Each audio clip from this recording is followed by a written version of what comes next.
I remember the exact moment my husband told me that Mr. Donovan, his boss, would be joining us for dinner. I was in the middle of setting the table when he casually mentioned it, as if it were no big deal. "By the way, babe, Donovan is coming over tonight," he said. I nearly dropped the glass in my hand. Mr. Donovan. The name alone sent a strange, unsettling feeling through me. I had never met him in person, but I had heard plenty about him. A powerful, influential man, ruthless in business, the type who always got what he wanted. I forced a smile, trying to mask the unease that was creeping up. "Oh, that's unexpected," I replied, trying to sound casual. My husband shrugged, not noticing my discomfort. "Yeah," he insisted. "He doesn't do home visits often, so I figured it's a good thing." To him, this was just a normal dinner.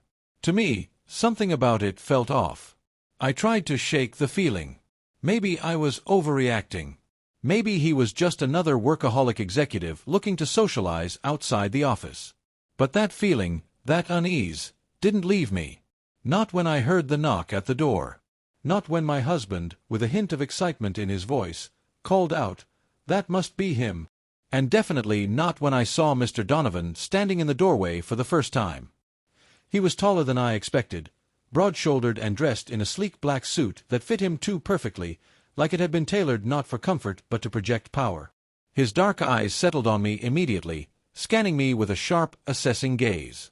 Then, as if to assert his control over the room, he smiled. It wasn't a friendly, warm smile. It was slow and deliberate, the kind that made you feel like he already knew something you didn't. I reached out my hand, forcing a polite greeting. "It's nice to meet you, Mr. Donovan." His handshake was firm. Too firm. It felt deliberate, like he wanted me to feel the strength behind it. "Please," he said smoothly, his voice deep and confident, "call me Richard." I swallowed hard. Something about the way he said it sent an involuntary shiver down my spine. My husband laughed, completely oblivious to the tension I was feeling. "Come on in, Donovan. Make yourself at home." He stepped inside, his eyes flicking around the house, but always returning to me, like a magnet drawing him in. Dinner started off uneventfully, mostly business talk. My husband and Mr. Donovan were deep in discussions about the company, upcoming deals, stock performance. I tried to tune it out, focusing on my plate, but then I felt it. His gaze. At first, I thought I was imagining it. But every time I looked up, Donovan's eyes were already on me, watching, studying. It wasn't a casual glance. It was the kind of look a hunter gives their prey. My stomach turned, and I shifted in my seat, trying to ignore the growing sense of discomfort. Then, the conversation shifted, and Donovan spoke, his voice smooth. "So, how did you two meet?" My husband grinned and began recounting the story, how we met at a coffee shop, how I spilled my drink on him, how he jokingly told me I owed him a date after that. Donovan listened intently, but his eyes never left me. Then he asked a question that made my stomach tighten. "And before that, before you met your husband, what kind of men were you into?" I blinked, unsure of how to respond. It wasn't a normal question. My husband laughed nervously. "Come on, Donovan. That's a weird question." But Donovan didn't look away. He wasn't joking. He wasn't even pretending to be polite anymore. His smirk deepened. "Everything is relevant," he said, his voice colder now. I forced a polite laugh, trying to deflect. "I don't think that's relevant," I said, but my words felt weak, as if they weren't enough to push away the discomfort that was rising like a storm in my chest. After that, the air in the room shifted. The atmosphere became charged, heavy, like something was about to happen, but I couldn't tell what. I excused myself after dinner, needing to get away, needing some space to breathe. As I rinsed the dishes, trying to steady my racing heart, I felt it again. That presence. That unmistakable feeling that I was being watched. I turned my head slightly, and there he was, Donovan, leaning against the doorway, his eyes fixed on me with an intensity that made me feel exposed. My grip on the dish tightened, my voice steady despite the unease that was rising inside me. "Can I help you with something?" He smiled slowly, almost calculated, as if he enjoyed the power he held in that moment. "You're good at this," he said, his voice low. "Playing the perfect wife." I froze, the blood draining from my face. "What do you mean?" I asked, my voice barely a whisper. He stepped closer, his presence looming over me.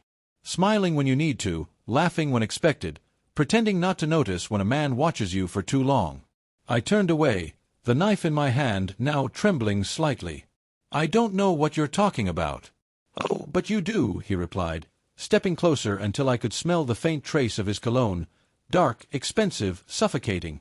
Your husband doesn't notice, does he? I felt my breath hitch, panic rising in my chest. The words were harmless on their own, but the way he said them, low, almost whispered, sent a chill down my spine. I wanted to tell him to leave, to call my husband, to do something, but I couldn't move. I couldn't speak. Finally, I turned toward him, my voice shaking with the tension in the room. I think you should go back to the living room. For a moment, there was only silence. Then, he smiled again, cold, predatory, and walked away as if nothing had happened. I stood there, my hands gripping the counter as I tried to calm my racing heart. He hadn't touched me. He hadn't said anything overtly threatening. But somehow, everything about him, the look in his eyes, the way his words felt like a challenge, had left me feeling exposed and terrified. Just then, my husband's voice called from the patio. Everything okay in there? I opened my mouth, my chest rising and falling rapidly. I should tell him. I should have told him. But before I could speak, I saw Donovan turn toward me. His gaze was cold, calculating, and it carried a silent warning. The message was clear. If I said anything now, he'd twist it. He'd make it seem like I misunderstood, or worse, that I had encouraged it. The risk of speaking out was too great. So I swallowed my fear, forced my voice to stay steady, and answered, "Yeah, everything's fine." My husband re-entered the room, completely oblivious. He smiled at Donovan. "Hope she wasn't boring you too much." Donovan chuckled, his smile widening.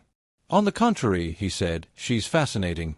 I fought to keep my expression neutral, but the knot in my stomach tightened. My husband laughed, completely unaware of the tension in the room. "See? I told you she's great." Donovan turned to me again, his eyes lingering just a little too long. "Yes," he murmured. "She is." I could feel the chill in my bones. I knew this wasn't over. It was only the beginning. As I stepped into the kitchen to regain my composure, I let out a slow, shaky breath. I needed to get away, to put some distance between myself and the man who had pushed the limits of normal conversation all night. The stolen glances, the double meanings in his words, the way he tested boundaries, it was too much. I told myself that it was just one dinner. He would leave soon. I just had to hold on until then. But then I heard it, soft footsteps behind me. I froze. For a brief second, I hoped it was my husband, coming to check on me, that I had imagined everything about Donovan. Maybe I was just overreacting. I turned around, and every ounce of hope vanished. There he stood, Mr. Donovan, leaning against the kitchen doorway, his gaze fixed on me with that same unnerving intensity. His presence loomed in the doorway, filling the kitchen with a weight that made the space feel impossibly small. I gritted my teeth and tried to keep my composure. "Do you need something?" I asked, forcing my voice to sound steady. His smile was slow, knowing, almost predatory. "No," he replied, his voice low and measured. "Just admiring the view." A shiver ran down my spine. There was something in the way he said it, something that made my skin crawl. I quickly grabbed a towel, drying my hands as I tried to act normal, though my heart was racing in my chest. "You should head back to the living room," I said, my voice a little tighter than I meant. "My husband is busy." But Donovan didn't move. Instead, he stepped closer, blocking the only exit. The air between us seemed to thicken, my breath growing shallow. I could feel my pulse in my throat as a nervous sweat broke out on my palms. "You're making me nervous standing there like that," I said, my tone forced, my body tense. He tilted his head, studying me like I was some puzzle he was piecing together. "Am I?" I nodded, gripping the towel tighter. "Yes, you are." Instead of stepping back, he took another step closer, and the kitchen lights flickered, casting shadows across his sharp, calculating features. His eyes didn't just glance at me, they pierced through me, searching for something. Permission, weakness, maybe even something darker. I backed up, but my hip hit the counter, and I couldn't go any farther. He noticed, his lips curling into a smile that didn't quite reach his eyes. "You're different than I expected," he murmured, his voice silky smooth, sending a chill down my spine. "Different how?" I forced the words out, but my voice trembled. He stepped closer still, his body a mere inch from mine, the warmth of his breath sending an involuntary shiver through me. I turned my face away, the scent of his cologne almost suffocating. "Like a woman who knows she deserves more," he said, his voice low, every word deliberate. I turned sharply. "Please step back." But before I could stop him, he reached out and touched a strand of my hair. I flinched, just a slight movement, but enough for him to notice. His fingers lingered for a moment, twisting the strand slowly between them before letting it fall back against my shoulder. My breath hitched. I swallowed, my throat dry, the air thick with tension. I couldn't breathe, couldn't think clearly. "Don't do that," I whispered, my voice barely audible. He smiled slightly, his gaze never leaving mine. "Do what?" I wanted to move, to push past him, but every step I took, he matched, closing the distance, making me feel trapped. "Let me go," I said, my voice firmer now, but still shaking. His dark eyes studied me for a long moment, as if weighing my words, before he finally took a step back. But the unsettling feeling never left. He didn't stop looking at me. Not for a second. I turned my back to him, pretending to focus on the dishes, but every instinct in my body screamed to escape, to run, to lock myself in the bedroom. But I couldn't move, not until I was sure he wouldn't follow. His low chuckle sent a shiver down my spine, and then he spoke again, his voice barely audible. "You don't have to pretend around me." I froze, my hands gripping the edge of the counter. "Excuse me." His smile widened, a smirk that chilled me to the bone. "I see it," he murmured. "I see the way your breath catches when I get close. The way you hesitate. You might act like you don't want this, but your body tells a different story." My stomach churned, a wave of nausea washing over me. My heart pounded in my chest, and my hands shook, but I forced myself to take a deep breath. Before I could say anything, I pushed past him, my entire body tense, as if I could physically escape from the weight of his words. But he didn't stop me this time. He just let me go, his eyes burning into my back like a silent promise that this wasn't over. Not by a long shot. I stormed out of the kitchen, desperate to get away from him, and into the living room. My husband was still sitting outside on the patio, completely oblivious. The panic rose in my chest again. I wanted to tell him. I wanted to scream that something was wrong. But I couldn't. Not with Donovan lurking in the background. If I opened my mouth, he would twist it. He would make it seem innocent, like I had misunderstood. And if I couldn't prove it, would my husband even believe me? A few moments later, Donovan casually strolled back into the living room like nothing had happened. Like he hadn't just cornered me in my own kitchen. He smiled easily at my husband. "This was great," he said smoothly. "Really. Your wife is a wonderful host." I forced myself to smile, my hands clenched at my sides. My husband grinned. "Told you she was amazing." Donovan's eyes flicked to me, and I saw it, the cold, unreadable look in his gaze. I knew this was just the beginning. He wasn't done with me. Not by a long shot. I took a step back, trying to keep the situation light. "You should go back to the living room," I said, trying to sound casual, but my voice wavered slightly. He didn't move. Instead, he reached out and lightly touched my wrist. It was a simple touch, barely there, but it felt like a heavy chain, tightening around me. I yanked my arm away, my heart hammering in my chest. "You should leave," I said, my voice shaking slightly. Donovan smiled a slow, calculated smile. "Your husband doesn't even notice, does he? Do you think he'd care?" His words slid into my mind, wrapping around my thoughts like poison. My breath caught in my throat. What was he saying? What was he trying to do? I shook my head, stepping back. "You don't know anything about my marriage." His smirk deepened. "Don't I?" The words made my blood run cold.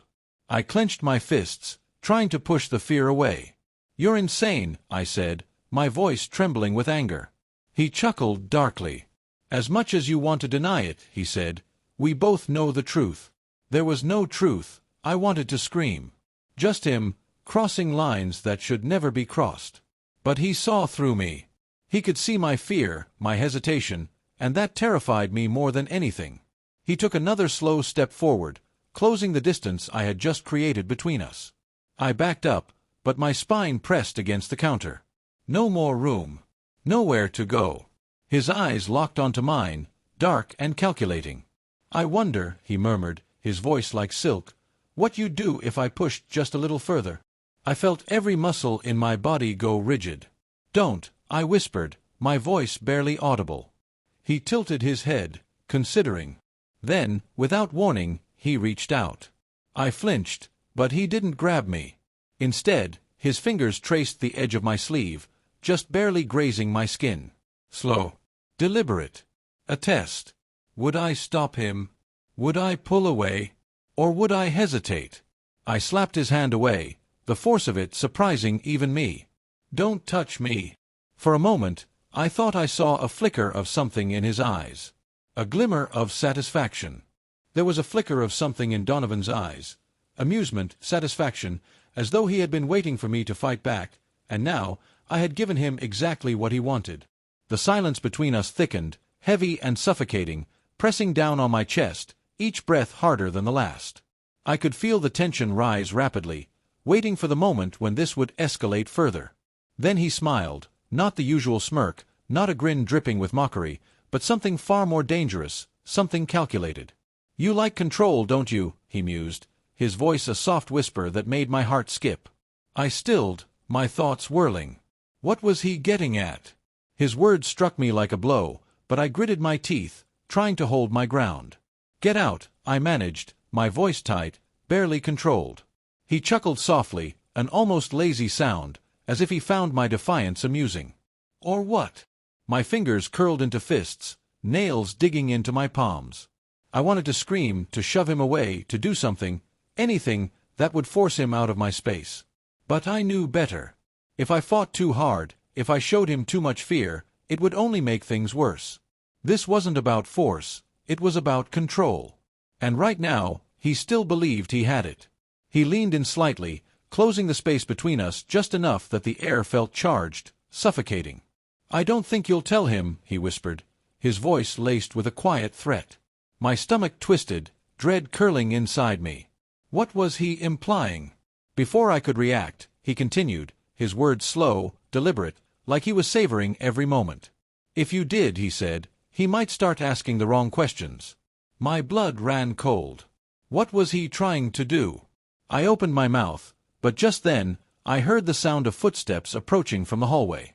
In that instant, Donovan stepped back too quickly, as if he didn't want to get caught standing so close to me.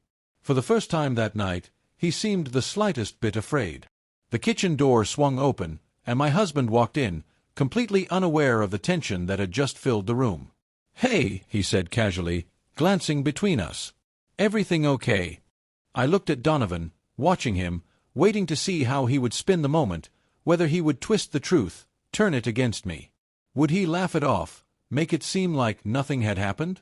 Instead, Donovan just smiled. That same calm, unreadable smile, like nothing was out of the ordinary. "Of course," he said smoothly. "Your wife was just telling me how much she enjoys having company over." I clenched my fists, but I said nothing. I knew this wasn't over.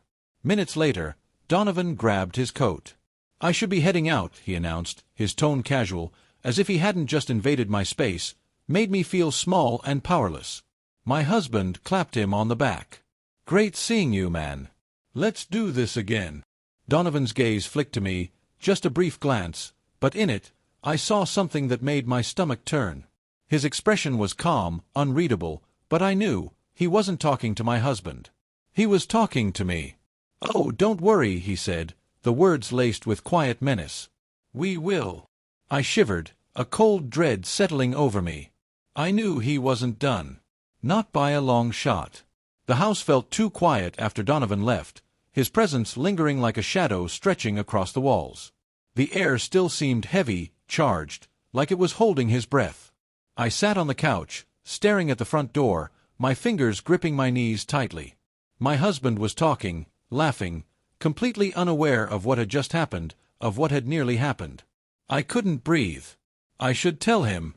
I should scream out, tell him everything before it was too late, before Donovan had another chance to make his move. But as I turned toward my husband, I hesitated. That smirk, that quiet amusement, that warning echoing in my mind. If you tell him, he might start asking the wrong questions. Was it a threat? Or was it a challenge? My throat tightened. What if Donovan twisted the story? What if he turned it on me, made me look guilty instead? My husband had known Donovan long before I ever did. Would he believe me? Would he even want to?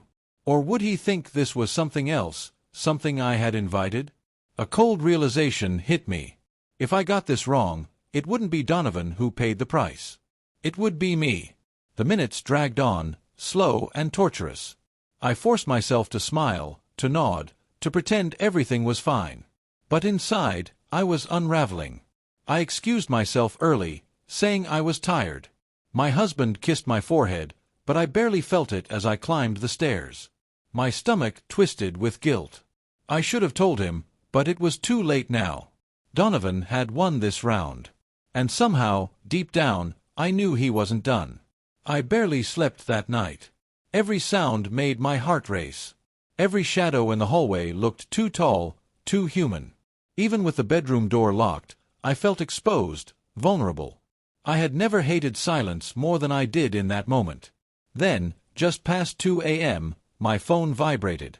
My breath caught in my throat. I reached for it slowly, my fingers shaking. The screen glowed in the darkness. One new message from an unknown number. But I knew exactly who it was.